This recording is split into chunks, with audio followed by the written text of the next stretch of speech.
Only I came to my wife's funeral. Not our son, who sent a one-line text, then disappeared.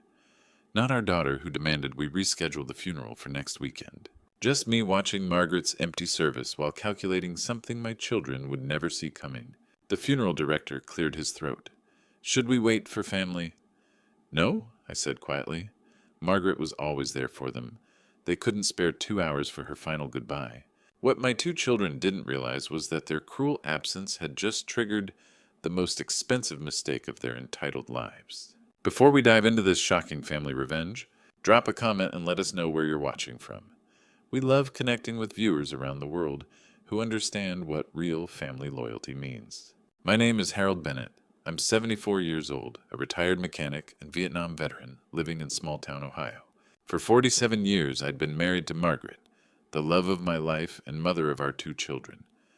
Marcus, 45, a lawyer in Columbus, and Jessica, 42, a real estate agent in Toledo. We also have a grandson, Tyler, 22, who's the only one who still visits without needing something. I built our house with my own hands in 1976, raised my family with the values my generation learned the hard way. Work hard, save money, and family comes first. I thought I'd taught my children those same values. I was wrong. It started at 6 in the morning in that sterile hospital room where Margaret had spent her final weeks. I'd been holding her hand all night, watching her chest rise and fall, with increasing difficulty. When her breathing finally stopped, the silence felt louder than any sound I'd ever heard. 47 years of marriage ended with a whisper. I sat there for 20 minutes before the nurse gently suggested I make the necessary calls. The first call should have been the easiest, to Marcus. It went straight to voicemail. Marcus, it's Dad. Your mother passed this morning. Please call me back. The second call to Jessica also hit voicemail. Jessica, honey, it's your father. Your mom is gone. I need you to call me as soon as you get this. By 8:30 in the morning, I was sitting in my truck in the hospital parking lot, waiting for my phone to ring. It didn't.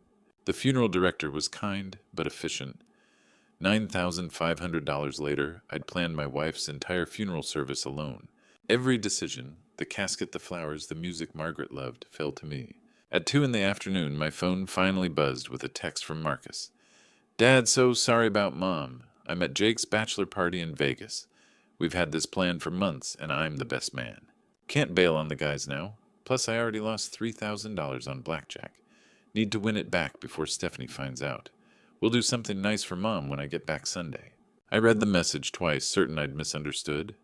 My wife of 47 years was dead, and my son was worried about disappointing his drinking buddies and covering up gambling losses. 15 minutes later, Jessica called, her voice bright and cheerful. Daddy, I'm devastated about Mom, but I have my nail appointment at 2:30, and then Brittany's baby shower at 4. You know how crazy Brittany gets when people don't show up. Plus, I bought this adorable $200 outfit specifically for today. Can we maybe do the funeral thing tomorrow? Or next weekend when I'm free? Jessica, your mother died this morning. The funeral is today. I know, Daddy, but I can't just cancel everything. My nails look terrible, and Brittany will literally kill me if I miss her shower. Maybe you could ask the funeral home to reschedule. I'm sure they're flexible. I hung up. For the first time in my life, I hung up on my daughter. At 4 in the afternoon, I sat in the front pew of St. Mary's Church. Tyler sat beside me, his young face etched with genuine grief. Frank Sullivan, my neighbor and fellow Vietnam veteran, occupied the pew behind us. 6 other neighbors filled scattered seats. She waited for you, I whispered to the empty chairs where my children should have been sitting. 47 years of marriage, and she waited. Tyler squeezed my shoulder. Grandpa, I'm here. Grandma knew I loved her. Frank leaned forward. Harold, a man's children should be here. This ain't right. As they lowered Margaret's casket into the ground, I realized something had shifted inside me. For 47 years, I'd been Harold Bennett, devoted husband and father. But standing there in that August heat, watching my wife disappear into the earth, while my son gambled in Vegas, and my daughter worried about her manicure, I became someone else entirely. That night, I sat at my kitchen table staring at Margaret's photo from our wedding day. Her smile seemed to be asking me a question I wasn't ready to answer yet, but I would be. Soon. 2 weeks after Margaret's funeral, I found myself in what used to be our garage, now converted into my home office, where I kept our financial records. The August heat made the small space stifling, but I had work to do. Estate settlement doesn't wait for grief to subside. I'd been putting off this task, but Margaret's affairs needed settling. Insurance companies wanted death certificates.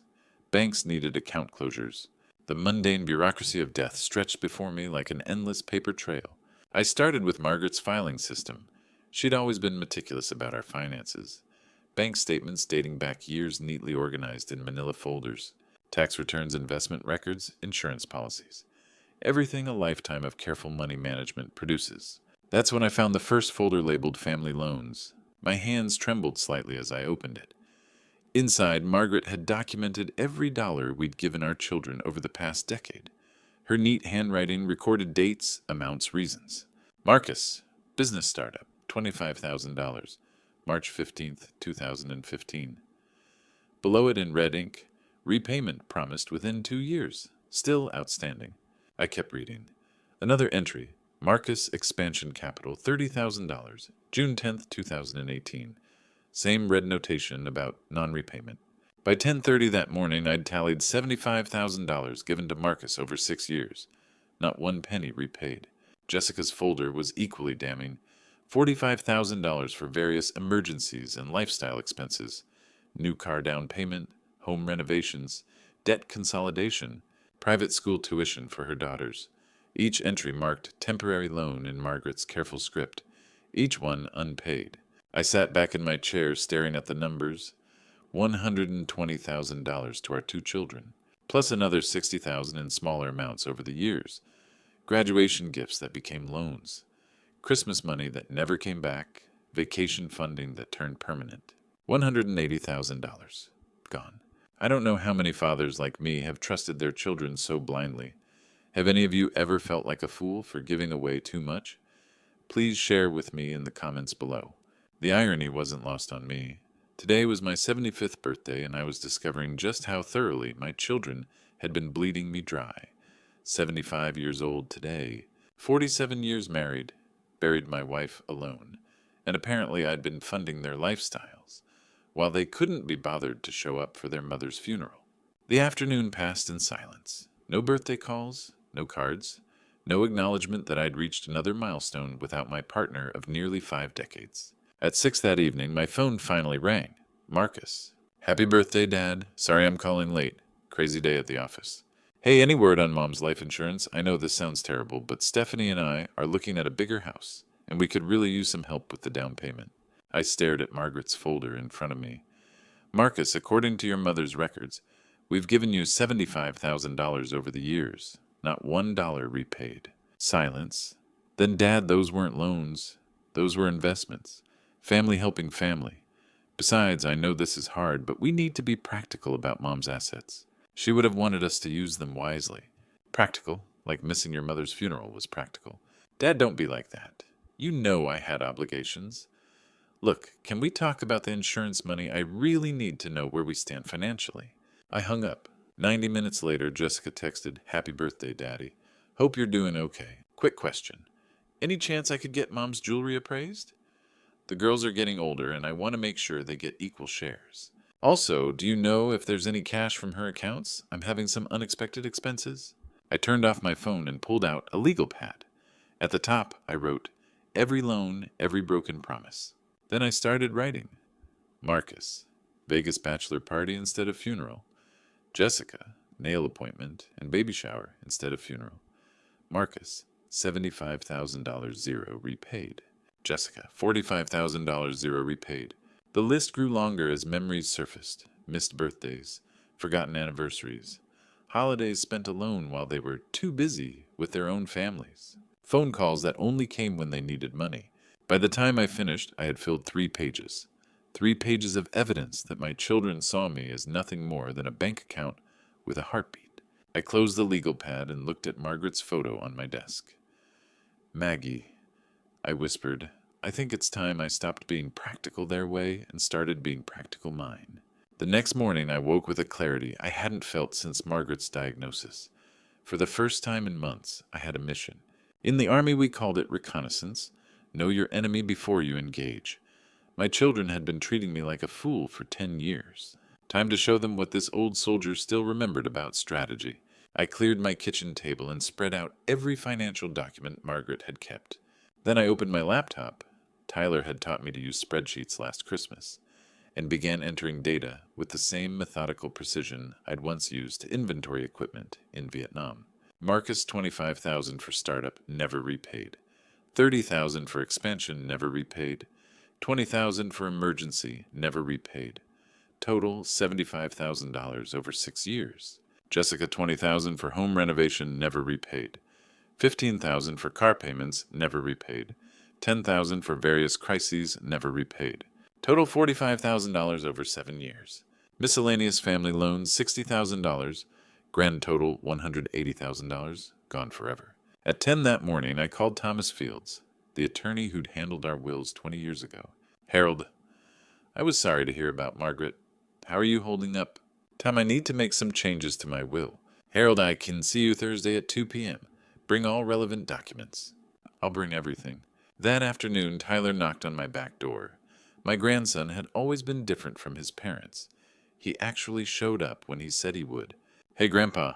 Thought I'd stop by, see how you're doing. He noticed my leaky faucet immediately. Want me to fix that for you? While Tyler worked under the sink, we talked. He told me about his classes, his part-time job, his plans after graduation.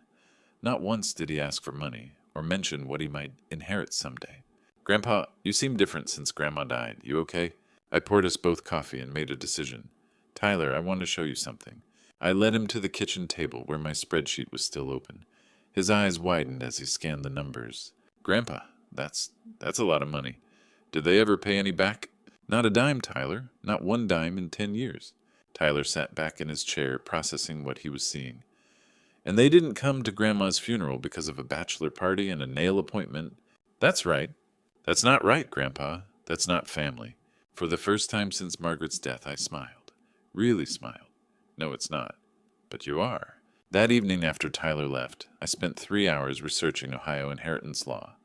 I learned about probate procedures, witness requirements, and contestation periods. I studied precedents for disinheritance and the legal grounds needed to make changes stick.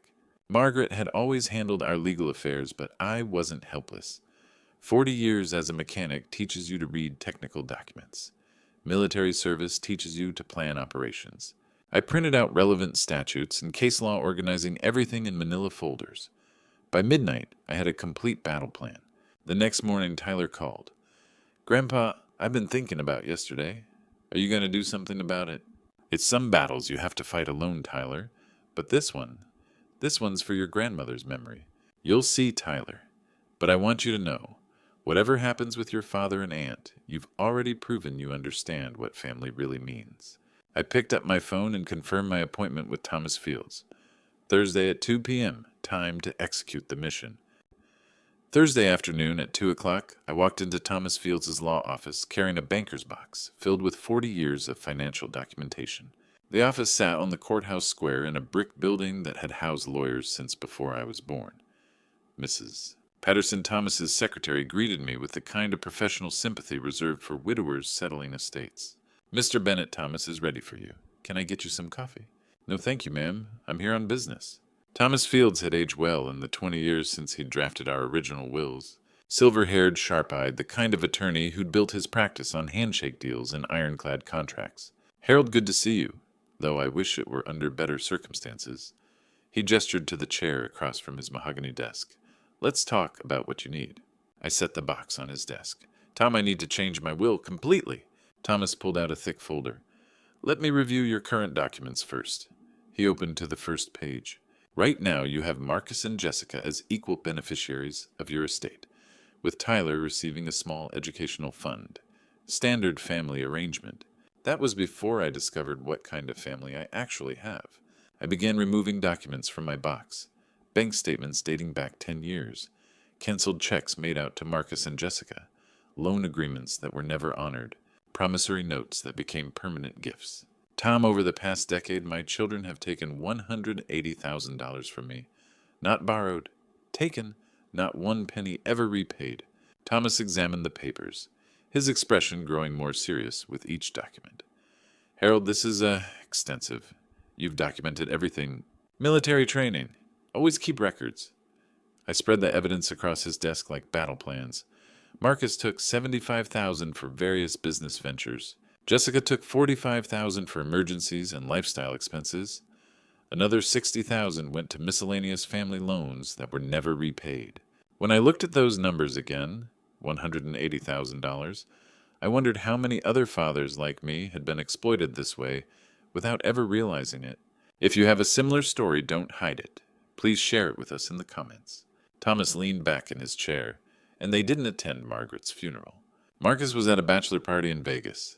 Jessica had a nail appointment and a baby shower. Harold, this is a significant change you're proposing. Are you certain family will contests can get ugly? Tom, I've got 40 years of canceled checks. They took $180,000 and couldn't show up for their mother's funeral. How much more evidence do I need? Thomas nodded slowly. In that case, we'll make this ironclad.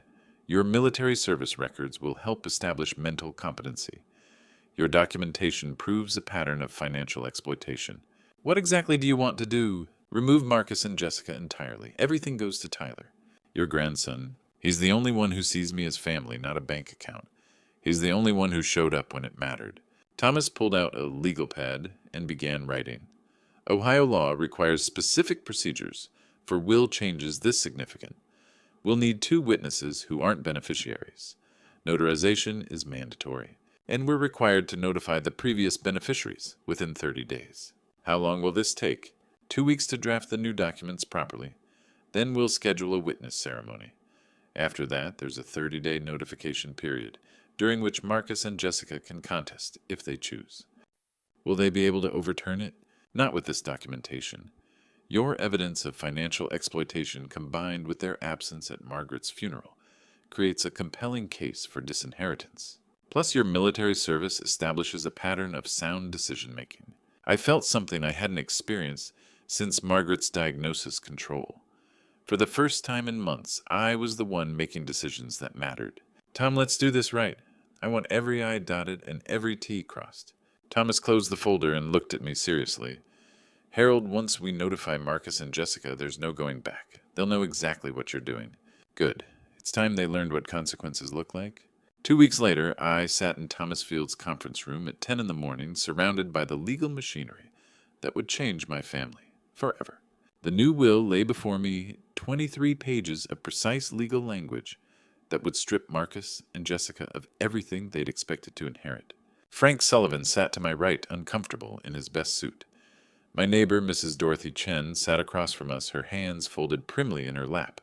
Both had agreed to serve as witnesses, though neither fully understood what they were witnessing.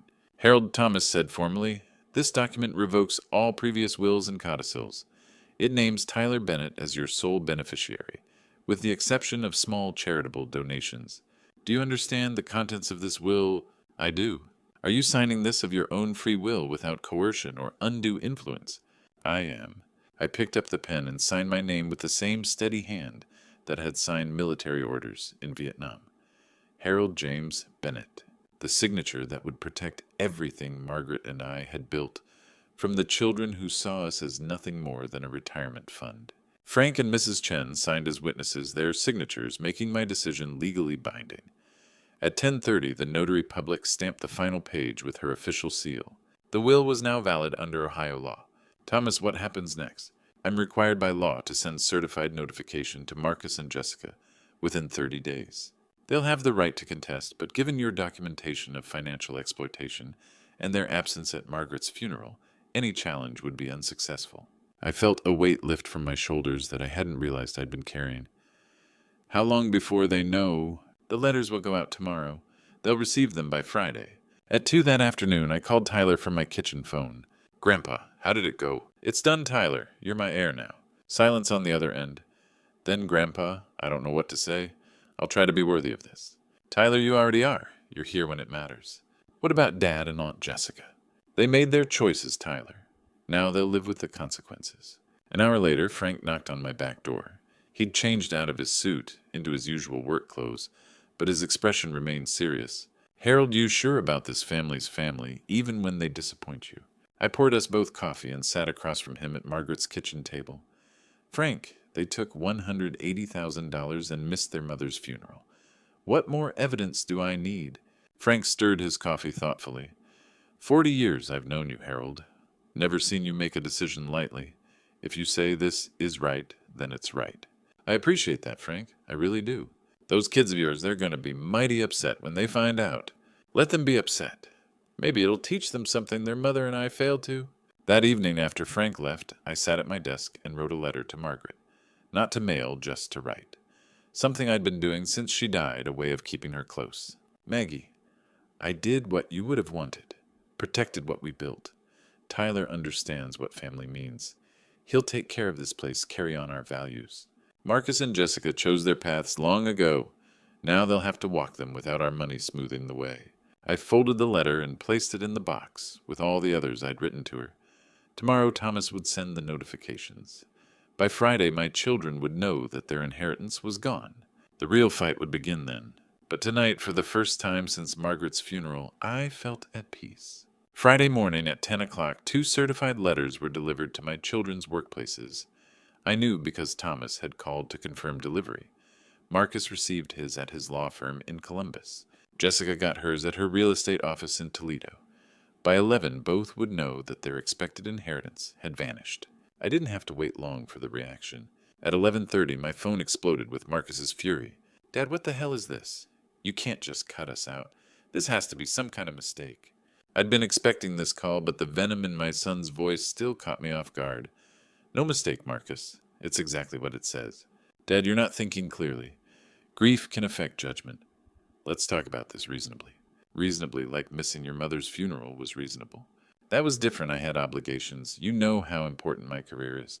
More important than your mother dying. Don't twist this around, Dad. Look, I understand you're upset about the funeral, but cutting us out completely, that's insane. I'm hiring a lawyer. This won't stand in court. Good luck with that, Marcus. I've got 40 years of documentation showing exactly how you and Jessica have treated me. 45 minutes later, Jessica called, her voice thick with tears. Daddy, this has to be a mistake. We're your children. You can't just give everything to Tyler. Jessica, where were you when your mother was being buried? I explained about that I had work commitments. You know how demanding real estate is. You had a nail appointment and a baby shower. Those were important, Daddy. We love you. Money doesn't matter. Family matters. If family mattered, Jessica, you'd have been at your mother's funeral instead of getting your nails done. She hung up on me. At 1 o'clock, Marcus called back, his voice cold and calculated. Dad, I've spoken with my attorney. This will's clearly the product of diminished capacity. We can have you declared incompetent. Try it, Marcus. I've got military service records, 40 years of business ownership, and meticulous financial documentation. Good luck proving I'm incompetent. We'll see about that. The worst call came at 2:30. Stephanie, Marcus's wife, didn't bother with pleasantries. You selfish old man, how dare you do this to us? We have children to think about. College tuitions, mortgages, responsibilities you clearly don't understand anymore. Stephanie, your husband, took $75,000 from me over 6 years and never paid back a dime. Then he missed his mother's funeral for a bachelor party in Vegas. That money was family helping family. And the Vegas trip was a work obligation. A work obligation he was gambling and drinking while his mother was being buried. You're a bitter, vindictive old man who can't see past his own selfishness. She slammed the phone down so hard it hurt my ear. By 4 o'clock I was sitting at my kitchen table, hands shaking slightly from the adrenaline of 3 hours of family warfare. That's when Tyler knocked on my back door. Grandpa, I came as soon as I could get away from work. You okay? You look pale. I let him in and poured us both coffee. They got the letters today. I figured. Dad called me, screaming about lawyers and incompetency hearings. Aunt Jessica left me 6 voicemails crying about family loyalty. What did you tell them? I told them they made their choices when they skipped Grandma's funeral for a bachelor party and a nail appointment. For the first time all day I smiled. Tyler, don't let them bully you. You did the right thing just by being here. Grandpa, don't let them bully you either. You did the right thing. We sat in comfortable silence for a moment. 2 generations of Bennett men who understood what family really meant. Tyler, I said finally, they're coming tomorrow. Both of them. Together. That's never happened since your grandmother's funeral. Want me to be here? No, Tyler. This is something I need to handle myself. But knowing you support me, that means everything. Saturday afternoon at 2 o'clock, I heard car doors slam in my driveway. Marcus and Jessica walked toward my front door together. The first time they'd been in the same place since Margaret's funeral. I opened the door before they could knock. "Dad, we need to talk," Marcus said with forced warmth. I led them to the living room where the afternoon light streamed through windows, creating a peaceful atmosphere, a sharp contrast to the war about to unfold. "This business has gotten out of hand." Marcus began settling into Margaret's favorite chair, cutting us out completely. "That's not what Mom would have wanted." "Don't tell me what your mother would have wanted, Marcus. She documented every dollar you took from us." Jessica leaned forward, dabbing her eyes. "Daddy, we love you. Money doesn't matter. Family matters." "If family matters so much, Jessica, where were you when your mother was dying?" I returned with my box of financial records and spread the documents across the coffee table like evidence in a courtroom. Bank statements, canceled checks, loan agreements never honored. "Marcus, show me one business plan, one repayment schedule, $1 you ever paid back." "Dad, you're being unreasonable. We're family. Family helps each other. Family shows up. You took $180,000 and couldn't show up for your mother's funeral. Those were investments, Dad. Business opportunities." Jessica stood up, pacing. "We were busy, Daddy. Work is demanding. We had obligations. More important than your mother dying, more important than your father grieving alone. I've learned that real family isn't determined by blood, but by actions that show love. Do any of you agree with me? Do you think I did the right thing? Please let me know your thoughts in the comments." At 4 o'clock, Tyler knocked on the back door. I signaled him to come in. "Tyler," Jessica exclaimed with false brightness, "maybe you can talk sense into your grandfather." Tyler looked at the financial documents, then at his father and aunt. "What kind of sense, Aunt Jessica? This crazy will change. He's giving you everything." Tyler sat next to me, his face serious. "Grandpa's right. I was there when Grandma died. I was at her funeral. You weren't. That says everything." Marcus's face flushed red. "Tyler, you don't understand adult responsibilities. Like gambling in Vegas while your mother was being buried. That was a bachelor party. I had obligations. And I had a nail appointment," Jessica added defensively. "You can't just cancel these things." The silence was deafening. Even Jessica seemed to realize how pathetic that sounded. "For 10 years you've treated me like a bank account with a heartbeat. Your mother kept records because she knew this day would come." Marcus stood abruptly. "This isn't over, old man. I'll see you in court." "Good luck with that, Marcus. I've got 40 years of documentation and a grandson who actually shows up." Jessica followed Marcus toward the door, crying, "Daddy, please. We're your children." "No," I said quietly. "Tyler's my family. You're just people who happen to share my DNA." They left without another word. Tyler and I sat in the sudden silence. "Grandpa, are you okay?" "I'm better than okay, Tyler. For the first time in years, I know exactly where I stand." Monday morning at 9 o'clock, my phone rang with the news I'd been waiting for. "Harold, it's Thomas. The 30-day contestation period expired at midnight. No legal challenges were filed." I felt a weight lift from my shoulders. "It's over. It's official. Your will stands. Marcus never filed a contest. Probably realized he couldn't win with all that evidence you had." At 10 o'clock, I drove to Thomas's office and collected the manila envelope that represented the end of my war with my children. The will was now uncontestable, protected by Ohio law and 40 years of documentation. "Harold, you did the right thing," Thomas said. "You protected what you and Margaret built." From the law office, I drove to American Legion Post 247, where Frank Sullivan was having coffee with the usual crowd of veterans. "Frank, it's done. The will stands." Frank grinned and slapped me on the back. "Damn right it does. You did right, Harold." The other veterans gathered around as word spread. Bill Henderson, who'd served in Korea, shook my hand. "Harold, family's supposed to show up when it matters. Yours didn't. You made the right call." Tom Rodriguez, a Gulf War veteran, nodded in agreement. "My kids know better than to take advantage of their old man. You taught yours a lesson they needed to learn." For the first time in months, I felt like I belonged somewhere again. These men understood what it meant to fight for something bigger than yourself. At 2 that afternoon, Tyler knocked on my back door.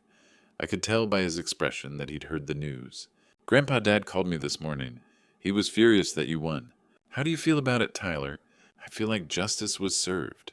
He sat down at Margaret's kitchen table. "Grandpa, I promise I'll take care of everything you and Grandma built. This house, the memories, the values you taught me. Tyler, your grandmother would be proud. You understand what legacy really means. I want to learn everything.